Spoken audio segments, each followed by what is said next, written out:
Hello students, তোমাদের সকলকে স্বাগত জানাই ক্ল্যারিটি ক্লাসেস কমার্সের একটি নতুন ভিডিওতে।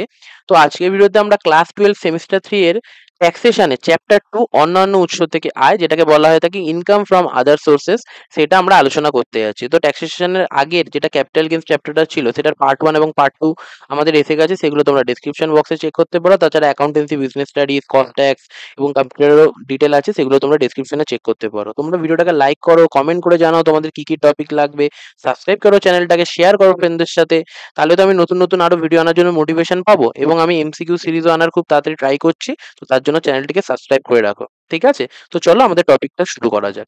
তো আগের পার্টে আমরা কি দেখলাম, যে ক্যাপিটাল গেইনস। তো অন্যান্য উৎস থেকে আয় কি, যেটা আমাদের ইনকাম ট্যাক্সের যে ধারা 14 অনুযায়ী যে আয়ের 5টি খাত আছে, এর মধ্যে বেতন থেকে আয়, গৃহ সম্পত্তি থেকে আয়, ব্যবসা বা পেশা থেকে আয়, মূলধনী লাভ, এইগুলোর মধ্যে যে আয়টাকে ফেলা যাচ্ছে না সেটাই আমাদের কিসে আসবে, অন্যান্য উৎস থেকে আয়, এই খাতে চলে আসবে। বোঝা গেল ব্যাপারটা? খুবই সিম্পল জিনিস।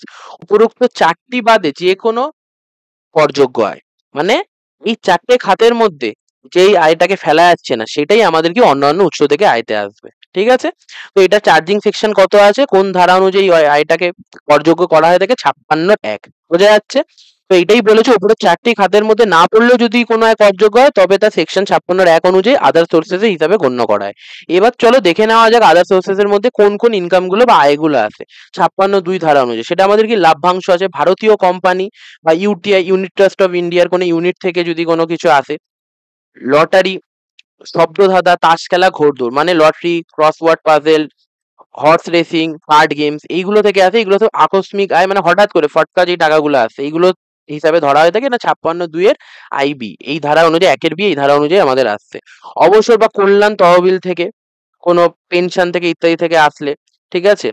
অগ্নিপত্র, কোনো সিকিউরিটিজ কোনো জায়গাতে ইনভেস্ট করে সেখান থেকে যদি ইন্টারেস্ট ইত্যাদি আসে, যন্ত্রপাতি, আসবাবপত্র, দালান ভাড়া, এই সমস্ত পার্ট থেকে যদি সেটা ব্যবসার অংশ না হয়, তুমি কোনো একটা মেশিন বা ইত্যাদি হয় না, বিভিন্ন জিনিসপত্র ভাড়া দেওয়া হয়ে থাকে, সেগুলো কোনো একটা স্পেসিফিক কাজের জন্য, বিভিন্ন অনুষ্ঠান বাড়ি ইত্যাদিতে, সেটা যদি তোমার ব্যবসার মধ্যে না আসে, পিজিবিপির মধ্যে না আসলে এটাতে আনা হবে। এবং বাড়ি আর যন্ত্রপাতি একসাথে আছে, ধরো এমন একটা আছে, আমার একটা পাম্প ঘর আছে, সেই পাম্প ঘরটা ধরো তুমি ভাড়া দাও, ঠিক আছে? তো সেখান থেকে জল ইত্যাদি বার করার জন্য, সেটা বাড়িটাও এবং যন্ত্রপাতিটা একসাথেই আছে, পাম্পটা ওই ঘরটার মধ্যে আছে, সেটা হাউস প্রপার্টির মধ্যে যদি না আসে, ঠিক আছে, তো সেক্ষেত্রে আমাদের কিসে আসবে, সেটা আমাদের আদার সোর্সেস এর মধ্যে চলে আসবে, যেটাকে আলাদা যদি আমরা না করতে পারি। তারপর আমাদের আছে কি, কি ম্যান ইন্স্যুরেন্স পলিসি। কি ম্যান মানে খুবই গুরুত্বপূর্ণ কোনো ব্যক্তি যদি কোনো প্রতিষ্ঠান থাকে, কোম্পানির মধ্যে বা অংশীদারি কারবারের মধ্যে থাকে, তার জন্য যে পলিসি করা হয়ে থাকে, সেটা যদি তার স্যালারির মধ্যে না আসে, তাহলে সেইটাও আমাদের কি, যে টাকাটা ম্যাচিউর হওয়ার পর যে টাকাটা পাচ্ছে, সেটা আমাদের কি অন্যান্য উৎসের মধ্যে আসবে। এবং উপহার, যদি কারোর কাছ থেকে উপহার পাওয়া হয়, গিফট পাওয়া যায়, সেটা যদি 50,000 টাকার বেশি হয়ে থাকে, তাহলে সেটা আমাদের কি ট্যাক্সেবল হবে। এবং সেটা কি, কোনো ব্যক্তি, যেটাকে পার্সন বলা হচ্ছে আমাদের ট্যাক্সে, বা এইচইউ মানে হিন্দু আনডিভাইডেড ফ্যামিলির কাছ থেকে পেতে হবে, তাহলে সেটা পুরো টাকাটা কি করযোগ্য হবে। বোঝা যাচ্ছে? তো এইগুলো আমাদের কি আছে, করযোগ্যতার মধ্যে আসবে, যেমন লভ্যাংশ, লটারি, শব্দধাঁধা, অবসরকালীন কোনো অর্থ, কি ম্যান ইন্স্যুরেন্স পলিসি, উপহার 50,000 টাকার বেশি। তবে আরো কিছু আছে যেগুলো আমাদের হলো আদার সোর্সেস এর মধ্যে আছে, এরকম সাবলেটিং। সাবলেটিং মানে ধরো মিস্টার এ মিস্টার বি কে একটা বাড়িতে থাকতে দিয়েছে, মানে মিস্টার বি মিস্টার এ কে ভাড়া প্রদান করে, ঠিক আছে? এবার মিস্টার বি গুলো নিজে না থেকে সে ওই বাড়ির মধ্যে মিস্টার সি কে আনলো, সে মিস্টার সি এর কাছ থেকে আবার ভাড়া নেয়। তার মানে কি হচ্ছে ব্যাপারটা, ধরো মিস্টার এ মিস্টার বি কে ধরো ওই বাড়িটার মধ্যে থাকতে দিয়েছে, এবার মিস্টার বি মিস্টার এ কে ধরো 10,000 টাকা পেমেন্ট করে। মিস্টার বি সেই বাড়িটার মধ্যে না থেকে মিস্টার সি কে সেখানে বসিয়েছে, মিস্টার সি এর কাছ থেকে মিস্টার বি ধরো 15,000 টাকা নেয়। বোঝা যাচ্ছে? তো এইগুলোকে কি বলা হয়ে থাকে, সাবলেটিং বলা হয়ে থাকে। তো এইগুলো আমাদের কি অন্যান্য উৎস থেকে আয়ের মধ্যে আসে। কিন্তু যদি নর্মাল যেটা ভাড়াটা, সেটা আমাদের হাউস রেন্টের মধ্যে আসে, এটা মিস্টার এর জন্য, ঠিক আছে? মানে হাউস প্রপার্টির মধ্যে আসে। পরিচালকের ফি, কোনো কোম্পানির ডাইরেক্টর থাকলে তার যে ফিটা পাওয়া যাচ্ছে। পরীক্ষকের পরিশ্রমী, কেউ খাতা টাতা দেখলে, অধ্যাপক, শিক্ষকরা বিভিন্ন কলেজে ইত্যাদি স্কুলে গিয়ে খাতা দেখে। লেখক, লেখালেখির জন্য যে টাকা পাওয়া যায়। সাংসদ মানে যারা মেম্বার অফ পার্লামেন্ট হয়ে থাকে, তাদের যে হলো বেতন, তাদের যে স্যালারি, সেটা আমাদের কি অন্যান্য উৎসের মধ্যে আছে। পারিবারিক পেনশন, মৃত্যুর পর যে পেনশন পাওয়া যায় সেটা, তার জন্য কিছু ডিডাকশনও আছে, সেসব আমরা দেখবো পরে। স্ট্যান্ডার্ড ডিডাকশন তো নর্মাল আছে, এবং আরো একটা ছাড় পাওয়া যায়, সেটা আমরা দেখছি। ব্যাংকের সুদ, সেভিং বা ফিক্সড ডিপোজিট থেকে যদি ভালো কোনো একটা নির্দিষ্ট যেমন করের মধ্যে আসবে সেরকম যদি হারে কোনো সুদ থাকে সেটাও আমাদের অন্যান্য উৎসের মধ্যে আসবে। ঠিক আছে, তো এইগুলো টোটাল আমাদের মনে রাখতে হবে ওভারঅলে, এমন কিছু বিশাল কঠিন না, এগুলো আমাদের অন্যান্য উৎসের মধ্যে আসবে। বোঝা যাচ্ছে? মানে অন্যান্য উৎসের মধ্যে কি আমরা দেখলাম না, যেরকম হলো স্যালারির হেডের মধ্যে আসলো, আমাদের হলো ক্যাপিটাল গেনের মধ্যে আসলো, হাউস প্রপার্টি আমরা পরে দেখবো, তো সেরকমই এইটা ইনকাম ফ্রম আদার সোর্সের মধ্যে এনে সেগুলোকে কি করা হবে, একসাথে করে গ্রস টোটাল ইনকাম করা, তারপর স্ট্যান্ডার্ড ডিডাকশন বাদ দিয়ে টোটাল ইনকাম করা, যেইভাবে আমাদের হয়ে থাকে ক্যালকুলেশন। ঠিক আছে, তো এবার কি বলছে দেখো, এই যে লটারি, শব্দধাঁধা, তাস খেলা, ঘোড়দৌড়, মানে এটা হলো একটা ফটকায় যেটাকে বলে আকস্মিক বা ক্যাজুয়াল ইনকাম যেটাকে বলা হয়ে থাকে। তো সেইটা গ্যাম্বলিং করে টোরে যে টাকাটা পাওয়া যাচ্ছে সেই টাকাটার কি কি কি জন্য সেটা করযোগ্য হবে। প্রথম কথা, এই আয়টা আদার সোর্সেস হিসাবে ধরা হবে এবং সেটা 115 এই অনুযায়ী ফ্ল্যাট 30% ট্যাক্স, এবং যদি কোনো সারচার্জ বা হেলথ এডুকেশন শেষ থাকে 4% কেটে নেওয়া হবে। এইগুলো মানে কি, এগুলো কোনো কাজের জন্য, কোনো এরকম থাকে না স্বচ্ছ ভারত অভিযান শেষ, ঠিক আছে, মানে কোনো একটা স্পেসিফিক নির্দিষ্টর জন্য গভর্নমেন্ট যেরকম ট্যাক্স নিয়ে থাকে সেটাকে সেস বলা হয়ে থাকে, সেটাও 4% কেটে নেওয়া হবে। বোঝা যাচ্ছে? মানে ট্যাক্স হিসাবে, এবং আরো একটা ট্যাক্সেরই একটা প্রকার সেস হিসাবে, সারচার্জ হিসাবে 4% আরো কেটে নেওয়া হবে। মানে এরকম লাভ হলেই, মানে এরকম যদি তুমি টাকা পাও সেটা আমাদের ভালো ভালো একটা ট্যাক্স লাগবে। ওকে, এবং এখানে কোনো প্রকার খরচ ছাড়যোগ্য নয়। ধরো কথার কথা বলছি, ধরো তুমি 100 টাকার লটারি কিনলে, ধরো একটা ধরো 100 টাকার লটারি এরকম কিনতে কিনতে কিনতে কিনতে ধরো 1 লাখ টাকা মতো লটারিতে খরচা করলে, 1 লাখ টাকা মতো খরচা করে তোমার 25 লাখ টাকা বাঁধলো, তাহলে কি তুমি কি 25 লাখের ওপর ট্যাক্স দেবে নাকি কিসের ওপর ট্যাক্স দেবে? 25 লাখের ওপরই ট্যাক্স দেবে। কিন্তু অনেকে ভাবতে পারে 1 লাখ তুমি খরচা করেছিলে, আমি 24 লাখের ওপর ট্যাক্স দেবো। আমার কাছে 25 লাখ থাকবে, কিন্তু যেই টাকাটা কাটবে না সেটা 24 লাখ টাকার উপর পার্সেন্টেজ করে কাটবে। গভর্নমেন্ট বলছে এইটা হবে না, তুমি কোনো প্রকার খরচ তুমি বাদ দিতে পারবো না, সেইটাকে 24 লাখটা তোমার ট্যাক্সেবল ইনকাম হবে না, তোমার হবে 25 লক্ষ টাকা। কেন? তুমি লটারি কাটছো, এই কাটছো, এইসবে তুমি খরচ বাদ দেবো, এটা আবার কি ধরনের কথা? বোঝা যাচ্ছে? এবং এখানে কোনো স্ট্যান্ডার্ড ডিডাকশন নেই, 80C থেকে 80U এর যে স্ট্যান্ডার্ড ডিডাকশন থাকে সেটা আমাদের 50,000 এর মতো, সেটা আমাদের কি এই ক্ষেত্রে কোনো প্রকারের থাকবে না। বোঝা যাচ্ছে? আর এখানে দেখো একটা বলেছে যে ঘোড়া রক্ষণাবেক্ষণটা ব্যতিক্রম, এটা কি আমি পরে আসছি। বোঝা যাচ্ছে? তার মানে এখানে কি এটা এরকম ধরনের আদার সোর্সে আসবে, এখানে 30% হলো ট্যাক্স, মানে TDS tax deducted as source, মানে যেখানেই ট্যাক্স উৎপন্ন হচ্ছে সেখানে কেটে নেওয়া হবে, এবং সারচার্জ এবং এডুকেশন সেস হিসাবে 4% কেটে নেওয়া হবে, এবং এখানে কোনো প্রকার আমাদের স্ট্যান্ডার্ড ডিডাকশন পাওয়া যাবে না, এবং এখানে কোনো এর জন্য এই ইনকামটা করার জন্য কোনো যদি খরচ হবে, লটারি বেঁধেছে তার জন্য তুমি ধরো সারা বছরে 1 লক্ষ টাকা মতো খরচ করেছো, সেটা তুমি বাদ দেবে না, এসব করা যাবে না। ওকে, এবার দেখো এখানে বারবার বলেছে ব্যতিক্রম, ঘোড়া অনুমোদিত খরচ, মানে ঘোড়া রক্ষণাবেক্ষণের খরচটা সেটা অনুমোদিত আছে, সেটা ছাড় পাবে, সেটা আমি পরে দেখছি, বললামই। দেখো একটা উদাহরণ দিচ্ছি, বলছে মিস্টার এক্স লটারি থেকে 1,40,000 টাকা কামিয়েছে, টিডিএস কেটে, মানে এটা এই টাকাটা কত পেয়েছে, 1,40,000 টাকা যেটা পেয়েছে না সেটা টিডিএস কাটার পরে, এবার বলছে 30% টিডিএস কাটা হয়েছে। ধরো বাস্তবে ধরো সে একটা কিছু একটা টাকা পেয়েছিল, সেটা আমরা জানি না, আবার টিডিএস কাটা হয়েছে, মানে সেই টাকাটা যদি আমরা 100 ধরি, তার উপর 30%, মানে 100-র উপর 30% টিডিএস কেটে এখন কত 70 দাঁড়িয়ে আছে। তার মানে আমরা কি বলতে পারি, এই 1,40,000টাই তো 70-এর সমান, তাই না? এই টাকাটা তো কেটে এখন পড়ে রয়েছে, তাহলে আমরা কি করতে পারি, আসল টাকাটা যাওয়ার জন্য 1,40,000-এর ভ্যালু কত 70, তার মানে 1,40,000-এর বেসে, সবসময় কি বেসে থাকে 70 দিলাম, এবার ইন্টু যদি আমরা 30 মারি তাহলে যে টাকাটা কেটেছে সেটাতে পৌঁছে যাবো, যদি 100 মারি তাহলে আসল পুরো টাকাটাতে পৌঁছাবো। 100 মারলাম, সে কত 2 লক্ষ টাকা পেয়েছিল, এবং সেটার উপর আমাদের আদার সোর্স চাপলো। বোঝা গেল? তো এইটাতে গ্রস করে নিতে হয়, নেটটাকে গ্রস করে নিতে হয়, মানে ট্যাক্সের উপর ট্যাক্স হয়ে যাবে, তার জন্য গ্রস করে তারপর আমাদের কি করা হয়, আদার সোর্সে ধরা হয়ে থাকে। বোঝা যাচ্ছে এই ব্যাপারটা? ঠিক আছে, তো এটা আমরা যখন অঙ্ক দেখবো এই একটা ভিডিওর মধ্যে আমাদের আদার সোর্সটা পুরো কমপ্লিট হয়ে যাবে, তো সেটা আমরা দেখে নেবো। এবার কি বলছে, ঘোড়া দৌড় থেকে আয়, ঘোড়া দৌড় মানে হর্স রেসিং থেকে আয়, এবং ঘোড়া রক্ষণাবেক্ষণ, ঘোড়া রক্ষণাবেক্ষণ মানে আমাদের বলা হচ্ছে যে ঘোড়াটাকে যখন দৌড় করানোর জন্য তাকে হলো ঠিকঠাক ভাবে রাখতে হয়, খাবার টাবার দিতে হয়, পুষ্টি দিতে হয়, তার অনেক মেনটেনেন্স আছে সেইগুলো। তো এই ঘোড়া দৌড় থেকে, এটা ঘোড়া দৌড়াচ্ছে তার কোনো স্থির নেই, কখন মুড হবে, একটা প্রাণী তো, সেটা তো ওরকম আমরা বলতে পারি না একদমই, যতই ভালোভাবে হোক সেরকম বলা যায় না, সেরকম ওরকম ভাবে ট্রেনিংও হবে না। তো তার জন্য এটাকে একটা ফটকা দৌড় মানে ধরা হচ্ছে, মানে এটা একটা গ্যাম্বলিং করে আয়, ঠিক আছে, আকস্মিক বা ক্যাজুয়াল ইনকাম। কিন্তু ঘোড়া রক্ষণাবেক্ষণ করা, ঘোড়া রক্ষণাবেক্ষণ করা, তার দেখাশোনা, তার জন্য বিভিন্ন ইনগ্রিডিয়েন্টস আনা, তার খাওয়া দাওয়া ইত্যাদি, এইটা একটি ব্যবসা। ঠিক আছে, মেনটেনেন্স করা হচ্ছে, একটা পশুকে মেনটেনেন্স করা হচ্ছে, তার জন্য ব্যবসা। তো সেইটার ক্ষেত্রে আমাদের কি ব্যবসার মতো ধরা হয়ে থাকে, এবং সেখানে সাধারণ যেরকম স্ল্যাব রেট থাকে 2 লাখ থেকে ওই 2.5 লাখের উপরে, 3 লাখ থেকে 5 লাখ, ওইগুলো থাকে না, এত পার্সেন্ট তোমরা জানো, ওই স্ল্যাব রেট অনুযায়ী আমাদের থাকে। এবং এখানে সেট অফও করতে পারি, ক্ষতি সম্ভাবনা মানে সেট অফ করা, যেরকম আমরা ক্যাপিটাল গেনে দেখেছিলাম না, তো এক বছর ক্যাপিটাল লস হয়ে গেছে 1 লাখ টাকা, এবং পরের বছর গেন হলো 8 লাখ টাকা, তাহলে কি 8 লাখের উপর পড়বে না, আগের বছর যে লসটা ছিল সেই লসটা বাদ হয়ে গিয়ে 7 লাখের উপর ক্যাপিটাল গেন ট্যাক্স পড়বে। তো সেরকমই ঘোড়ার রক্ষণাবেক্ষণও এরকম সেট অফ করা যেতে পারে কোনো লস হলে, এবং ছাড়ের সীমাও আছে, একটা নির্দিষ্ট ছাড় পাওয়া যায়, এবং স্ট্যান্ডার্ড ডিডাকশন অ্যাভেলেবেল আছে। কিন্তু ঘোড়া দৌড় থেকে এইটা আমাদের কি ফটকা, তার জন্য এখানে কিছু নেই, এবং উল্টে ক্ষেত্রে তো 30% প্লাস 4% সারচার্জ, সেজ এবং টিডিএস কেটে নেওয়া হয় 115 ধারা অনুযায়ী। বোঝা যাচ্ছে? তো এই জিনিসগুলোই তোমাদেরকে মনে রাখতে হবে। এবার লগ্নিপত্রের উপর সুদ, মানে সিকিউরিটির উপর সুদ থাকলে সেটা আমাদের কি হিসাব পদ্ধতি ক্যাশ বা অ্যাক্রুয়াল এই অনুযায়ী হয়ে থাকে, যেটা তোমরা ক্যাশ বেসিস অ্যাক্রুয়াল বেসিস জানো, ওরকম টাইপের হয়ে থাকে। এবং এটা আমাদের কি ব্যবসার যদি অংশ না হয়ে থাকে, মানে পিজিপিপির মধ্যে না আসে, এটা ইনকাম ফ্রম আদার সোর্সেস এর মধ্যে আসে। ঠিক আছে, এটা তো বলেই দিলাম লগ্নিপত্রে ইন্টারেস্ট অন সিকিউরিটিস। ওকে, এবার দেখো কোনো গিফট পেলে, গিফট পেলে কখন ট্যাক্স হবে? গিফট হয় না যে তোমাকে কোনো টাকা পয়সা ছাড়াই তোমাকে কেউ ফ্রিতে কিছু দিয়ে দিল, তখন আমাদের কিভাবে ট্যাক্সেবল হবে? প্রথম যে গ্রহীতা বা দাতা হবে সে কোনো ব্যক্তি বা হিন্দু আনডিভাইডেড ফ্যামিলি হতে হবে। এরা দুজন বাদে আর কিছু হলে, যেরকম হলো ব্যক্তিবর্গের সংগঠন, তারপর অ্যাসোসিয়েশন অফ পার্সন, ঠিক আছে, এই সমস্ত কিছু ছিল না, এই সমস্ত কিছু হলে হবে না। আর্টিফিশিয়ালি জুডিশিয়ারি পার্সন, এই সমস্ত কিছু হলে হবে না। খালি হতে হবে কি পার্সন হতে হবে, এবং আমাদের মানে ব্যক্তি হতে হবে, কোনো ইন্ডিভিজুয়াল হতে হবে, এবং আমাদের কি হিন্দু আনডিভাইডেড ফ্যামিলি, এই দুটোর মধ্যেই হতে হবে। ওকে, এবং এটা কি কোনো বিনিময় ছাড়া, অর্থগণ মানে কোনো কিছু কনসিডারেশন ছাড়া, কোনো টাকা পয়সা ছাড়া, এবং বছরে 50,000 টাকা বেশি হলে সেটা করযোগ্য। 50,000 বা তার কম হলে সেটা করযোগ্য না, কিন্তু 50,000 টাকার বেশি হলে করযোগ্য।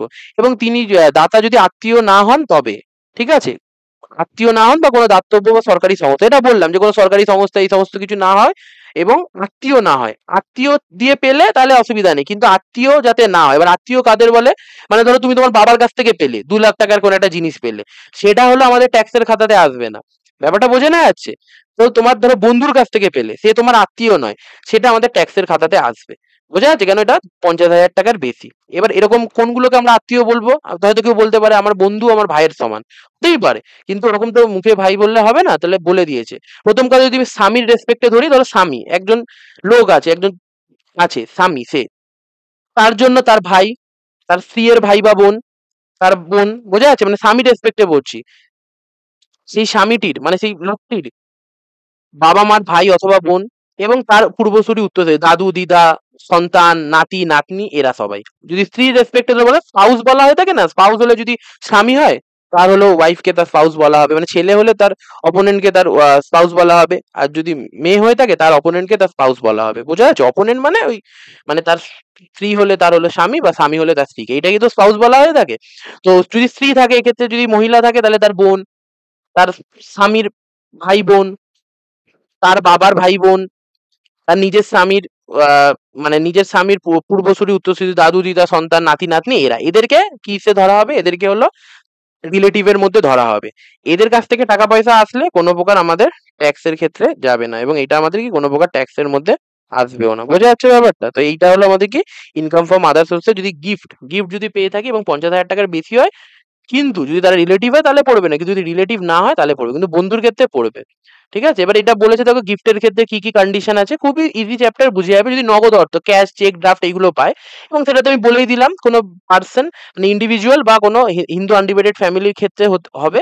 এবং সেটা দেখো একাধিক উৎস থেকে 50,000 টাকার বেশি আসে কোনো কনসিডারেশন ছাড়া। মানে ও বোঝাতে চাইছে যে ধরো তুমি একজনের কাছ থেকে 30,000 টাকা পেলে, একজনের কাছ থেকে 20,000 টাকা পেলে, একজনের কাছ থেকে 50,000 টাকা পেলে। এবার দেখো ইন্ডিভিজুয়ালি দেখলে কিন্তু ট্যাক্স হচ্ছে না, কিন্তু ইন্ডিভিজুয়ালি দেখা হবে না, দেখা হবে এক বছরে টোটাল কত পেয়েছো, 30 20 50 1 লাখ টাকা পেয়ে গেছো, তাহলে এর উপর ট্যাক্স হবে।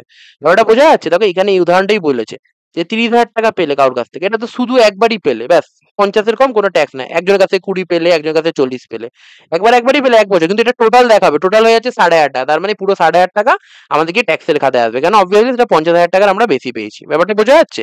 তো আলাদা আলাদা সোর্স থেকে খালি টাকা পেলে আমাদের অসুবিধা নেই, কিন্তু মানে আলাদা আলাদা সোর্স থেকে শুধু যদি টাকা পাই, আলাদা আলাদা করে সেইগুলো ওরকম ভাবে আলাদা ভাবে দেখা হবে, 30 পেলাম, 20 পেলাম, 50 পেলাম, আলাদা দেখা হবে, টোটালকে যোগ করে দেখা হবে। এবার একটা জায়গা থেকেই 50-এর কম পেলে, এই প্রথম উদাহরণটার মতো, তাহলে কোনো অসুবিধা নেই, 50-এর কম।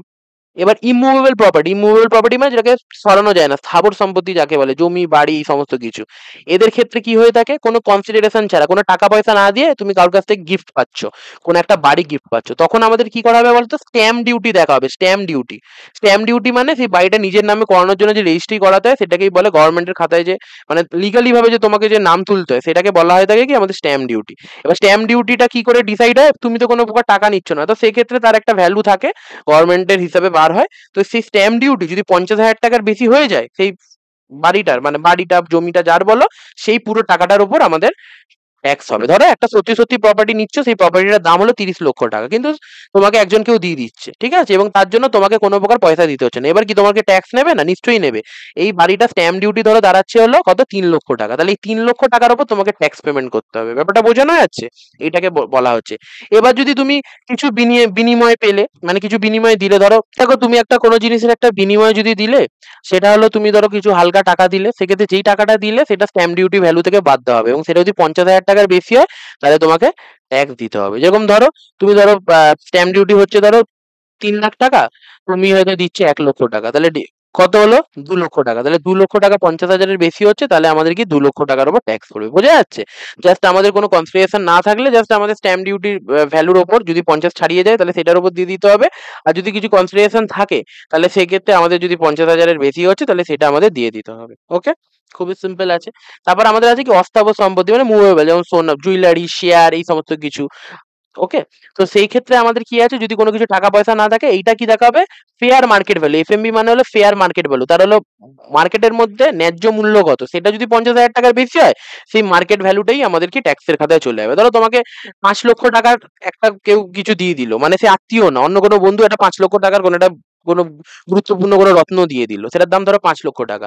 এবার সেটার দাম 5 লক্ষ টাকা, মানে ফেয়ার মার্কেট ভ্যালু 5 লক্ষ টাকা, তুমি কোনো টাকা দিলে, তাহলে কি ট্যাক্স দিতে বেঁচে যাবে? না, এই 5 লক্ষ টাকার উপর তোমাকে ট্যাক্স দিতে হবে, সেটা 50-এর বেশি।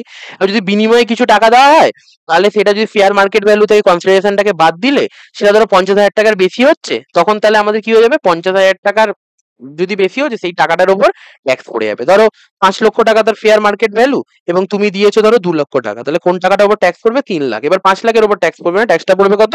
3 লাখের উপর ট্যাক্স পড়বে না। অল্প ট্যাক্স দিতে হচ্ছে কেন? তুমি 2 লক্ষ টাকা তো পেমেন্ট করেছো, সেই সুবিধাটা পেয়ে গেলে।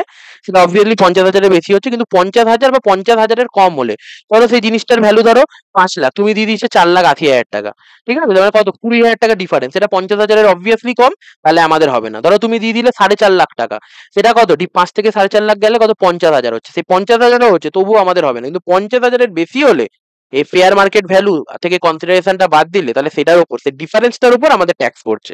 5 থেকে 2 বাদ দিলাম, 3 লাখ, 3 লাখের উপর আমাকে ট্যাক্স দিতে হচ্ছে। বোঝা যাচ্ছে?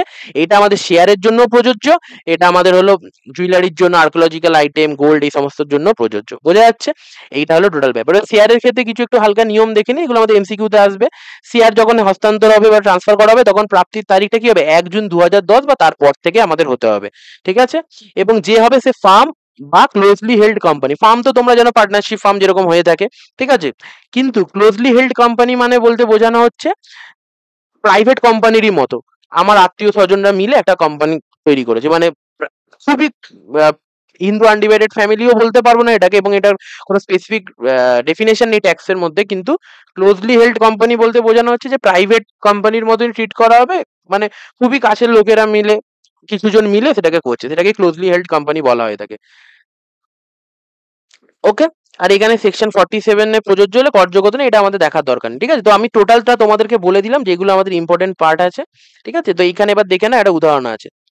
বলছে যে gift from grandmother on marriage, গ্র্যান্ডমাদারের কাছ থেকে ম্যারেজে গিফট, ম্যারেজে কোনো গিফট পেলে এটা আমাদের কোনো ট্যাক্সেবল না, ঠিক আছে, এটা ফাঁকা। Gift from grandfather elder brother, গ্র্যান্ডফাদারের এল্ডার ব্রাদার, তাহলে এটা অনেক দূরের সম্পর্ক, এবং সম্পর্ক হচ্ছেও না, not a close relative under tax law, তো ট্যাক্সেবল, এটা আমাদের কি রিলেটিভের মধ্যে পড়ছে না। গিফট ফ্রম এ ফ্রেন্ড, এইটাও আমাদের রিলেটিভের মধ্যে পড়ছে না, এই টাকাটা আমাদের ট্যাক্সেবল যাবে। গিফট ফ্রম এল্ডার সিস্টেম, বড় দিদির কাছ থেকে, এইটা আমাদের রিলেটিভের মধ্যে পড়ছে, তার জন্য আমাদের কি এটা ট্যাক্সের মধ্যে আসবে না। বোঝা যাচ্ছে?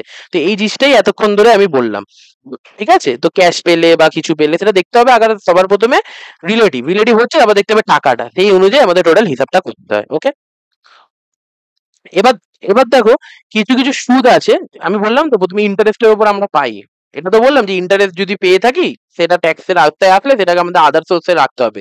কিন্তু কিছু কিছু স্পেসিফিক জিনিসের ইন্টারেস্ট আমরা নিই না, যেমন আমরা ক্যাপিটাল গেনেও দেখেছিলাম, যেরকম 12 বছর মেয়াদি বার্ষিক বৃত্তি সঞ্চয়পত্র, জাতীয় প্রতিরক্ষা সুবর্ণ ঋণপত্র, বিশেষ বাহকি বন্ড 1991, ট্রেজারি সঞ্চয়পত্র 10 বছর মেয়াদি, পোস্ট অফিসের নগদ সঞ্চয়পত্র 5 বছর, জাতীয় ঘোষণা সঞ্চয়পত্র, পোস্ট অফিস সঞ্চয় হিসাব, পোস্ট অফিস সেভিংস ব্যাংকে যদি থাকে, সেটা যদি পার্সোনাল হয়ে থাকে 3,500 অব্দি ছাড়া যায়, এবং যদি হলো জয়েন্ট হয়ে থাকে 7,000, সেটা আমরা পরে দেখে নেবো।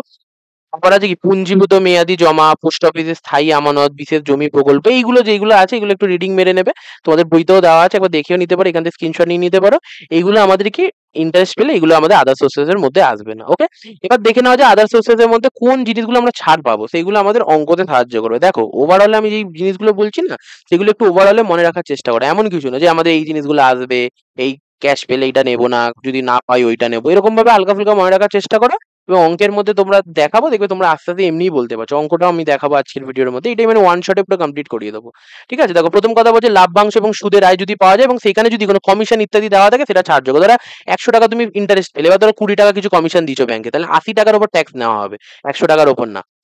এবং কর্মচারী ত্রাণ তহবিল থেকে যদি নিয়োগকর্তার চাঁদা যদি এটা নির্দিষ্ট সময় যদি দিয়ে দেওয়া হয় সেটার ক্ষেত্রে ছাড়যোগ্য থাকে, না হলে ছাড়যোগ্য থাকে না। এবং যন্ত্রপাতির ক্ষেত্রে মেরামতের খরচ সেটা ছাড় পাবে, বিমার খরচ ইন্স্যুরেন্স ছাড় পাবে, এবং ডেপ্রিসিয়েশন খালি মালিকের জন্য, খালি মালিক যে মালিক হবে যদি তার কাছে যদি সে মেশিনটা থাকে সেই ডেপ্রিসিয়েশন ভ্যালুটাও ছাড় পাবে। আর এইটা ইম্পর্টেন্ট, দেখো পারিবারিক পেনশন কি বলছে, ধরো পেনশন পাচ্ছ ধরো 1 লাখ টাকা, এবার এখান থেকে ছাড় যাবে 1/3 অথবা 15,000, যেটা কম। 15,000টাই আমাদের কম হচ্ছে। দেখো 1 লাখের 1/3 কত, 33,000 মতো কাছাকাছি চলে আসছে। 15,000 এখান থেকে কত, 15,000 বাদ দেবো, 85,000 টাকা আমাদের ট্যাক্সের খাতায় যাবে। বোঝা যাচ্ছে? এবং অন্যান্য সাধারণ যেমন পরীক্ষকের পারিশ্রমিক, লেখকের রয়্যালটি, এই সমস্ত কিছু আসবে। যেমন ধরো কেউ লিখছে, সেখানে আমাদের ধরো মানে কোনো একটা বই ছাপাই, সেখানে লেখার জন্য কিছু খরচ হয়েছে, বই ছাপানোর জন্য কিছু খরচ হয়েছে, সেইগুলো আমরা কি পেয়ে যাবো, ছাড় পেয়ে যাবো। বোঝা যাচ্ছে? এইগুলো আমাদের কি ইনকাম ফ্রম আদার সোর্সেস এর মধ্যে এই ছাড়গুলো অ্যাভেলেবেল আছে। এখানে ইম্পর্টেন্ট হলো এই যে পেনশনের ব্যাপারটা যেটা বললে, এবং পোস্ট অফিসে যে এখানে আমাদের যে একজনের 3,500 আর একজনের 7,000 এই যে পাওয়া যাচ্ছে। এবং আমাদের যে লেখক যখন কোনো কিছু লিখছে বা হচ্ছে তার জন্য যে খরচা হচ্ছে সেই খরচাটাও বাদ যাওয়া যাবে। ঠিক আছে, তো এইটা হলো টোটাল আমাদের ইনকাম ফ্রম আদার সোর্সে, যেটা আমাদের বেস পার্টটা, যেটাতে আমাদের বেস বানাতে হবে, যে জিনিসগুলো আমাকে জানতে হবে, এইগুলো বলে দিলাম টোটালটা। ঠিক আছে, তো তোমাদের যদি কিছু অসুবিধা থাকে সেটা একবার রিভার্স করে দেখে নাও। তো এবার আমরা অঙ্কের পার্টটাতে যাবো, সেখানে আমরা 2-3টে অঙ্ক দেখবো, দেখবে আমাদের একদমই হয়ে যাবে। এবং এই ভিডিওটা তোমরা দেখে নিয়ে জাস্ট আমি তো এখানে নোটটা প্রোভাইড করে দেখতেই পাচ্ছ, এটা নোটটাও তোমরা এরকম করে স্ক্রিনশট নিয়ে দেখতে পারো, বইয়ের মধ্যে যদি একবার রিডিং দিয়ে দাও তাহলেও তোমাদের হয়ে যাবে। এবং বই থেকে দেখবে অনেকগুলো উদাহরণ আছে, যে যেই বই ফলো করো না কেন সেগুলো দেখলে তোমরা ইজিলি এমসিকিউ ইত্যাদি সমস্ত কিছু করতে পারো। ঠিক আছে, তো চলো এবার অঙ্ক পার্টটাতে যাওয়া যাক। লক্ষ্য করো এখানে একটা অঙ্ক নেওয়া হয়েছে, বলছে compute income from other source of Shri Bimal Chakraborty for the assessment year 2025-26, interest on bank deposit, income from WB state lottery, net TDS এর বলে দিয়েছে, income from house property, dividend from Indian company, fees receive from examining answer scripts. ঠিক আছে, এবার দেখো এখানে যেরকম আছে কম্পিটিশন অফ ইনকাম, এই ঠিক আছে, তো ইত্যাদি যা লেখা থাকে, তো সেইগুলো তো লিখতে হবে না, আমাদের জাস্ট ক্যালকুলেশনটা বুঝি। প্রথম ইন্টারেস্ট অন ব্যাংক ডিপোজিট, এটা চলে আসবে 10,000 টাকা, কেন আমরা সুদ যে পাচ্ছি। Income from WB state lottery, এবার লক্ষ্য করো নেট অ্যামাউন্ট আমাদের বলে দিয়েছে কত, 1,38,200। তাহলে এটাকে গ্রসে নিয়ে যেতে কি হবে, আমি যে বলে দিয়েছিলাম ভ্যালুটাকে লিখবে 1,38,200 বাই 100 মাইনাস যে পার্সেন্টেজটা দেওয়া আছে 30.9 ইন্টু 100। তাহলে এটা করলে কত হচ্ছে, 1,38,200 বাই আমাদের কত হচ্ছে 69.1 করবো আমাদের 100 দিয়ে। তাহলে এটা করলে আমাদের ভ্যালু কত চলে আসে, 2 লাখ টাকা। এটাকে আলাদা করে এরকম লেখার দরকার নেই, 2 লাখ টাকা আমাদের ভ্যালু চলে আসছে। ঠিক আছে, ডাইরেক্ট এটা করে দিলেও হয়ে যাবে। তারপর বলছে ডিভিডেন্ড ফ্রম ইন্ডিয়ান কোম্পানি, তো এখন আমাদের তো আসবেই আসবে 12,000 চলে আসলো। ওকে, এইটা হলো টোটাল ব্যাপার। তারপর আমাদের আছে fees receive from examining answer script, এটা 10,000 টাকা আমাদের যে এক্সামের খাতাপত্র দেখার জন্য যেটা পাওয়া যাচ্ছে। তারপর বলছে আমাদের দেখো আরেকটা বলছে রেন্ট ফ্রম ভ্যাকেন্ট ল্যান্ড 20,000 টাকা 25-26-এর জন্য, এটা আমাদের ভ্যাকেন্ট ল্যান্ড দিয়ে রেন্ট, এটাও চলে আসবে ফাঁকা জায়গা থেকে। Family pension 5,000 per month, dividend receive from Indian company, এটাও চলে আসবে। এবং রিসিভ ফ্রম লটারি টিডিএস এত, এইটা হলো আমাদের এত, এটাকে খালি জাস্ট যোগ করে দিতে হবে তাহলে পেয়ে যাবো। দেখো রেন্ট ফ্রম ভ্যাকেন্ট ল্যান্ড পুরো চলে আসলো। এবার পেনশনের দেখো 5,000 টাকা করে প্রত্যেক মাসে পাচ্ছে, তাহলে 5,000 ইন্টু 12 কত হয়ে গেল, 60,000 টাকা। এবার বাদ যাবে কি, বলে দিয়েছিলাম ফ্যামিলি পেনশনের ক্ষেত্রে 15,000 অর 60,000 ইন্টু 1/3, মানে যেটা দেওয়া আছে সেটার 1/3, যেটা লো, তাহলে এটা কত হচ্ছে 20,000, এটা হচ্ছে 15,000, তাহলে 15,000 বাদ যাবে। ঠিক আছে, তাহলে 15,000 আমাদের দেখো বাদ গেল, 60 থেকে 15 বাদ গেল, কত হয়ে গেল 45,000 টাকা। এই কটি বোঝার আছে, এই তো লেখাটা তোমরা দেখতেই পাচ্ছ, তোমাদেরও বই আছে। তারপর কি বলছে dividend receive from Indian company, এটাও তো আমাদের চলে আসবে 20,000 টাকা। বলছে রিসিভ ফ্রম লটারি এত, টিডিএস এত, তাহলে টিডিএস কে এখানে পুনরায় অ্যাড করে দেবো, যেটা আমরা পার্সেন্টেজে করলাম না এখানে, টোটাল 100-এ নিয়ে গেলাম, এই যে আমরা যেভাবে করলাম 2 লাখটা, তো এখানে কি করতে হবে? জাস্ট টোটালটাতে নিয়ে যেতে হবে। এইটা এতটা কেটেছে। টোটালটা করলে কত? ৪০,০০০। কত হয়ে গেল? আমাদের আদার সোর্স ১,২৫,০০০ টাকা। এইটা হলো আমাদের আদার সোর্স এর ট্যাক্সেবল পার্টটা। বোঝা যাচ্ছে? তো এই জিনিসগুলোকেই আমাদের জানতে হবে এবং খুবই সাধারণ সহজ সরল ব্যাপার। এগুলো তোমরা আরেকবার দেখে নেবে রিভার্স করে, তাহলে বুঝতে পেরে যাবে। ওকে? তাহলে আমাদের কি ইনকাম ফ্রম আদার সোর্স টা পুরো কমপ্লিট হয়ে গেল। তোমাদের যদি ভিডিওটা ভালো লেগে থাকে চ্যানেলটিকে সাবস্ক্রাইব করো, ভিডিওটাকে লাইক করো। তো চলো দেখা হচ্ছে নেক্সট ভিডিওতে। বাই।